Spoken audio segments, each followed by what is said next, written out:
Hey everybody, we're kind of flipping the script and a brand person is talking to the media, so I'm excited. I also did not prepare any cool icebreakers, so next time. But I thought we could just jump in with each of you taking us through kind of a little bit about your background and what you do at your respective places of work. Sorry. Nice to meet everybody. It's the last session of the day, so we'll hopefully be quick and easy. But yeah, Michael Ferranti, SVP of National Partnerships.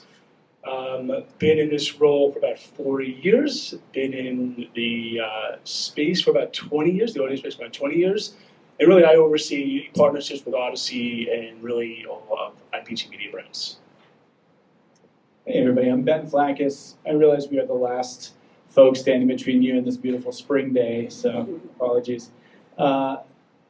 I'd like to give a little background because I'm going to talk a lot about one of the big trends, I think, is data and personalization. You heard this a little bit in my session with John earlier, but my background's a little interesting because before I ever came to media and marketing, I was in the political space in DC. I worked for the federal government, and I worked on campaigns and elections for a while, and then I worked at a startup that was really building the first national file that merged together voter data with commercial data, various sets of data, and really thinking about how to mine that, micro-target, create models, really in the early days of predictive modeling, and then think about how to inform both targeting, in this case, voter and voter outreach, and also to think about the personalization of that content. So that's sort of been a theme in my career, and it's a big part of what we're doing at Undertone Commerce, which is really about marrying together that platform that is Undertone, which is high-impact media, immersive and engaging media that does the hard work of cutting through the clutter and engaging consumers, and brings in really those best practices around how do we think about being very relevant, very personalized, the right content, messaging, offers, etc. So that's how I tie together these very different backgrounds in my career. Very cool. So when we think about Big L loyalty, really that just means beyond like a loyalty program, right? The Big L loyalty is truly beyond that. I'm just wondering, each of you, what are you seeing across your products that's been successful in driving engagement? Because engagement is really what drives loyalty. Yeah, that's great. First of all, thank you for the question. I think, look, as you look at, and super excited for really the personalization part of it and the loyalty part of it. And as I look at my company, Audacy, we're one of the biggest audio companies in the US, right? And I look at audio and really the explosion of audio generally. You look at like personalization, and I think what we're seeing as a company for us, it's like, hey, how do we be anywhere and everywhere audio is being consumed? And really we're seeing a lot of our clients kind of like follow that and say, hey, we want to be, whether it's like linear radio and you're in the car, or it's like podcasting and you're in a home, or it's streaming and you're on the train, right? And I think it's the goal is, hey, really we want to find our fans, your customers, anyone everywhere they are, with really great content. And I think broadly the content's got to be relevant to where you're listening. We do a lot of research on like audio rituals, and really what does that mean? I mean, if you're working out, you really probably want to hear an ad about whether it's like Powerade or it's like a protein bar. If you're going to go out at night, hey, can we serve you an ad around vodka, right? Or a vodka soda with 2 lines kind of guy, which I'm going to have a lot of those tonight. So whether it's around that, right? So we really know like audio and audio rituals. Audio is really the true companion that kind of follows you throughout your total journey. And really from like our personalization standpoint, podcasting, and we're seeing just an absolute explosion within podcasting. We're one of the biggest podcasting companies today in the US. And if you look at podcasting, I think that's really personalization at scale. I mean, we have over 40,000 podcasts, right? I think with, we're seeing a lot of our clients is, hey, how do we tap into those specific podcasts, those hosts that are really relevant and meaningful to their brand? Is that content relevant? Is that meaningful? And they're really able to do that. And then when you're doing host reads, you're really then tapping into that pod host, their fans, and those fans are super engaged to who they are, what they are, and what they're doing. But then again, that's really that's at scale. So we're seeing a lot of that, and I think pretty excited about kind of the personalization, really creating that loyalty around a lot of these podcast hosts. I think for us, I've always been interested in retail, and retail's been my focus for, I guess, maybe the last 15, 20 years. Retailers sit on so much amazing data, and there's so much great opportunity to mine that and really think about, to John's point earlier about getting deeper into that list and understanding much more than just, who are my most engaged audiences, but what do I know about consumers? How can I, again, extend by modeling and finding additional lookalike audiences?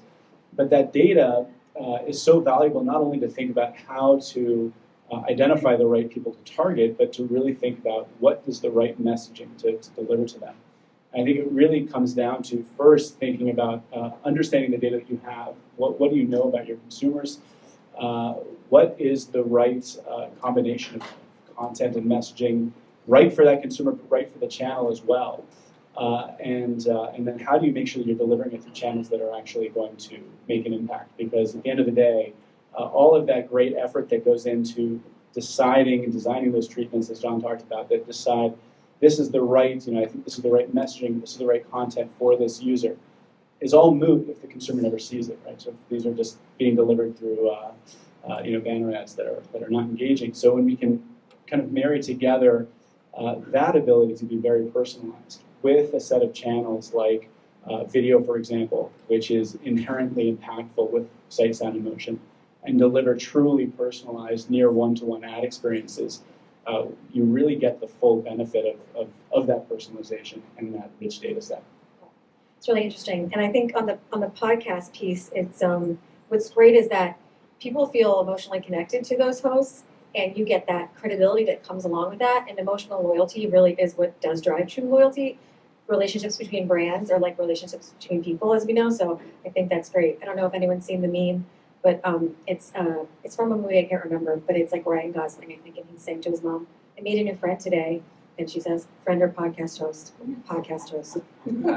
I related to that during the and touching upon personalization, one thing I wanted to talk to you both about is, while we know that it drives results, how do you demonstrate that to the C-suite who might sometimes not understand? It might seem like a kind of fractured or disconnected environment, and we all, I think, have had the experience of been like, we're spending all this money on this campaign, I'm not seeing it. How do you tell that success story? Yeah, I think there are a couple of things when talking to sort of executives in the space. I mean, the first is to give them an easy way to apply personalization, because I've had 100 meetings where you walk in and say, I can do personalization, and they say, I don't know what that means for me, and I'll get back to you in a year once I've convened a blue ribbon panel and decided what that means for my brand. So if you can start to walk in and understand something about their brand, about their challenges, about their competitors, and help them think about a way to create a turnkey activation that is going to be a proof of concept that's measurable and able to demonstrate a success, you're going to have a much better time. But to answer your question more directly, I think the critical piece is being able to demonstrate success, being able to illustrate that when you deliver more relevant ad experiences, and when those are actually seen by the consumer, that it moves the needle really at every stage of the funnel. Right? A more relevant ad experience tells the consumer that this is a brand for me. That moves the needle at the top of the funnel.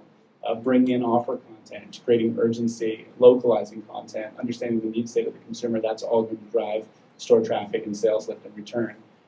And so that's really kind of our vision has been delivering that more relevant messaging at every consumer touch point, whether it's, again, through our tried and true high impact display formats or video, but even in audio, which we know is so impactful as well, where we're actually thinking about personalization of the audio content with literally millions of ad variants going out based on a whole bunch of those first and third party data sources. So personalization and relevance at every touch point, and demonstrating that that's actually driving success with best-in-class measurement providers. Yeah, look, I think Ben hit a lot of it. I think for us is how are you creating best-in-class creative, and then how are you then creating best-in-class experiences with a lot of our let's stick with podcasts for a second. It's certainly like, hey, we're working with these podcast creators. We're then creating these really good experiences that are different and unique. For instance, like we were talking to Dr. Sheila, which is like Amy Poehler in her podcast, and we really had like script integration with a client, right? And it was out of the box. It was different. It was unique. It really stood out, and it kind of had a lot of PR and a lot of press, and that was really great. And we're working with a mobile provider, and they're tapping into one of our podcasts and working with their social they're owning parts of the show, and they're really tapping into that as well. So I think it's for us, at least when we look at it, is hey, how are we working with our pod hosts, and then how are we creating something that's really unique and different for the marketplace, and then that's what really stands out. If you haven't listened to Dr. Sheila with Amy Poehler, you definitely should. The premise is that she's like a marriage counselor, but she's so bad at it that it's like, are you a doctor? And then she's, what you're referencing, it was funny, I was like, I know exactly what you're talking about. Because she starts to talk about products like in the advice that she's giving, and they're like, the clients are like, are you doing an ad right now? And she's like, I don't know what you mean. It's hysterical. It's so funny. Switching gears a little bit, from a loyalty program perspective, a lot of times when brands and companies build loyalty programs, the objective is really to get that data, to get more data to leverage as you were talking about.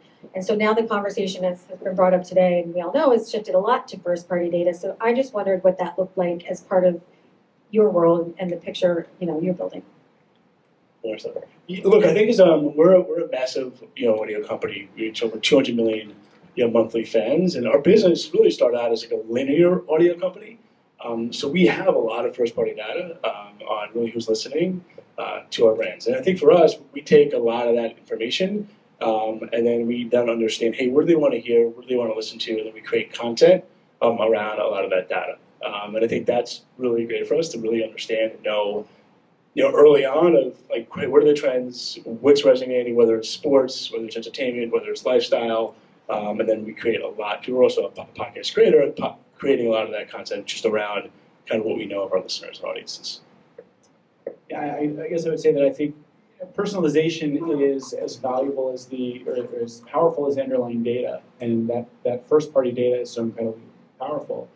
But I think where it is, especially powerful is when it's really combined with other data sets. When you understand more about the consumer, I think the example we talked about the other day was the grilling enthusiast. Well, that's great. I know what products are likely to resonate with you. Right? Not today is the point. Exactly. If I understand that there's a need state, that there's a weather trigger that I can message around, provide value, show the products, and that may require that I understand the purchase history of that consumer, the segmentation that retailers put together, and marry that to location and marry that to current and forecast weather. And by doing all of that, I have a pretty robust picture of that consumer, what they're experiencing, and can tailor the messaging to them that way. And I think the other part of that is understanding that different channels, different formats, different media touch points are also appropriate for different types of messaging. So if I take that same consumer and think about delivering offer content through a personalized CTV ad, that's fantastic. And I can think about the type of deep, shoppable interactivity that we create within our display units that can be perfect for delivering recipe content for that consumer, where they can actually understand or find recipes that are relevant and shop the recipes, all within that context. So understanding the right message based on those data points, and then really the right messaging for the channel as well. That's great. We're whizzing through, but I just have one more question, and then we can open it up for their questions. Just wondering, what's next in technology advancement? What are you guys looking ahead to? What's coming down the road? Yeah, I think for us in the audio space, there's a couple of things that's really excited me. I think one is just contextual alignment, right? So now, really we have the ability to target through, really target through all 40,000 of our podcasts. If a client, if one of the pod hosts are talking about whether it's travel, whether it's auto, whether it's weather, right? And then really connecting that content that they're talking about with maybe a client's messaging. That's really new within our space, which is I think super exciting. I think really creative, and I think Sean talked about AI creative. We're actually doing that already in the audio space. So we actually have the ability now to test creative within the audio space. We work with a lot of cool partners with that, and it's using AI, which that's super exciting. So now we understand before a client's launching their audio campaign, hey, what's resonating, what's not, what do we got to change before it launches? Which I think really for us, that'll really, I think just increase the optimization of whether it's going to be successful or not. And then TCO is massive now within our space, right? I mean, I think you hit it. It's personalizing messaging around whether it's weather, time of day, who's listening. So that's pretty big. And then I think we talked about like wearables. For us, connectivity is massive within audio, right? And I think for us, anywhere you are, you're pretty much always connected. So whether you're in home, let's say you're on a smart speaker, you're in a car, and obviously the dashboard, and your watch, right, and your phone is really all connected. And I think with us, with audio, we're connected throughout the entire, really kind of anywhere you go. And really with your watch, we understand and know kind of your mood, and we can measure your heart rate. So those that run, as I do, I know what my heart rate is always.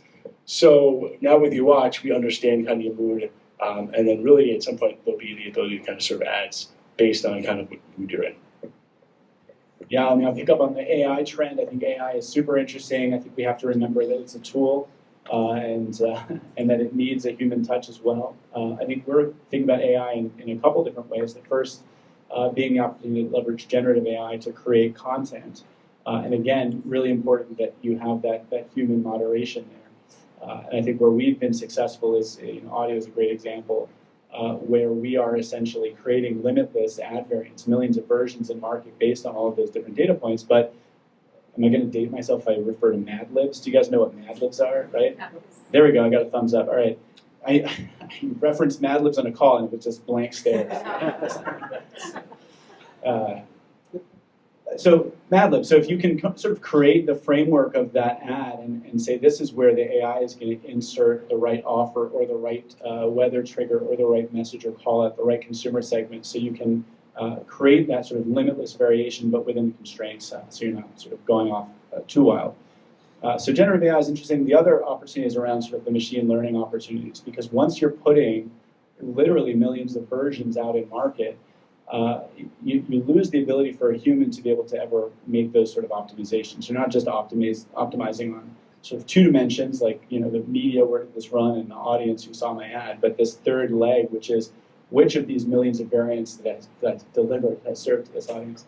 And the opportunity there is both to drive incredible results, because suddenly you're making these optimizations on this creative lens as well, but then to derive really interesting insights, because now you're starting to understand, when I say this or I show this offer to this consumer or this segment at this time, this condition, on this channel, I'm getting the results that I want. So I think those are the two big exciting trends in AI for us. Yeah, it's like, well, I was thinking about it, maybe this isn't correct, but like continuous testing, right? It's always on. Forget A/B, yeah.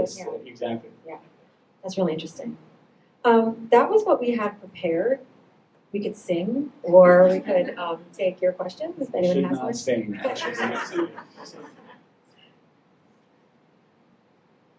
Or we could all get a beer. Yes. I'll just go. So Ben, to your point about generative AI, I'm curious. Now we've got Claude and ChatGPT and Gemini all going.